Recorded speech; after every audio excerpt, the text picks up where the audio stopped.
Hello नमस्ते सबैजनालाई। आजको मेरो दैनिकी सुरु भइसकेको छ। यो मिठो मेवा र स्याउसँगै र अब म खाना बनाउनतिर लागे। खानाको लागि मैले यता दाल चढाउँदै थिएँ। दालमा मरमसलाहरू एड गरिसकेपछि अब म लागे तरकारी धुन।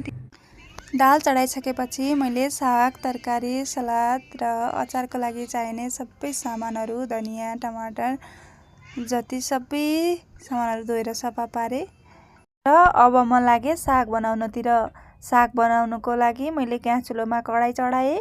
कडाई तातिसकेपछि मैले यसमा हल्का तेल एड गरेँ र तेल तात्दै गर्दा मैले अर्को ग्यास चुलोमा टमाटरको अचार बनाउनको लागि टमाटर बोइल गर्न लगाइदिइहालेँ र यता तेल पनि तातिसक्यो। मैले यसमा मेथी फुराएँ। अब म यसमा साग एड गर्छु। सागलाई मजाले चलाउँछु र एकछिनपछि अलिकति नुन एड गरेर फेरि मजाले पाक्न दिन्छु र मेरो साग पनि पाकेर तयार भयो। र अब म लागे तरकारी बनाउनतिर। तरकारीको लागि सबै सामानहरू तयार बनाइसकेको छु।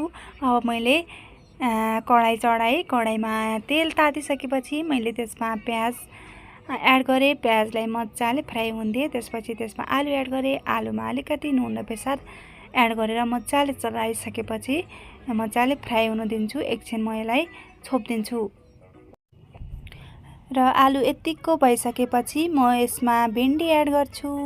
भिन्डीलाई मजाले चलाउँछु र एकछिन भिन्डीलाई पनि फ्राई हुन दिन्छु। माथिबाट एउटा बाणुले छोपिदिन्छु र भिन्डी पनि फ्राई भइसकेपछि म यसमा मरमसलाहरू एड गर्छु र मजाले पाक्न दिन्छु। साग र तरकारी तयार गरिसकेपछि अब म लागे अचार बनाउनेतिर। अचारको लागि मिक्सर जारमा मैले धनियाँ खुर्सानी, टमाटर, तिलको पेस्ट र थोरै नुन एड गरेँ र पिने र यता अचार पनि तयार भयो। साग, तरकारी, दाल, सलाद, अचार सबै रेडी पारिसकेपछि मैले ग्यास चुलो पुछेर चिटिका बनाएँ र चुलोमा भात चढाएँ र भात पनि पाकेर तयार भयो।